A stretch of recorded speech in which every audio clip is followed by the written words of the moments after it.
থামুন, take a rest, take a breath and think about death.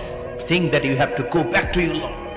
একটু বসেন না, একটু ভাবেন যে আমাকে চলে যেতে হবে, চলে যেতে হবে। এই কোলাহল, এই ব্যস্ততা, এগুলো থাকবো না আমি। সাইয়েদনা ওমর ফারুক বলেছেন, মুতু ক্বাবলা আন তামুতু, মরার আগে একবার মরো। হাসিবু ক্বাবলা আন তুহাসাবু আলাইকুম, তোমার হিসাব নেওয়ার আগে তুমি একবার নিজের হিসাবটা করো না। কাগজ বের করে একটু লিখো না কি কি ভালো কাজ করছিলা, যেগুলো দিয়ে নাজাতের ওসিলা হতে পারে। 1 2 3, আর কি কি আকাম কুকাম করছো দেখো না, লিখে দেখো তোমার অবস্থাটা কি। মরার আগে একবার মরো। মরার আগে খাটের মধ্যে শুয়ে শটান করে চোখ বন্ধ করে একবার মরার ভান করে দেখেন কেমন লাগে।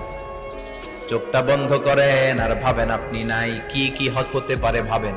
আপনার ছেলে মেয়েরা কান্না জুড়ে দিবে, আপনার প্রাণের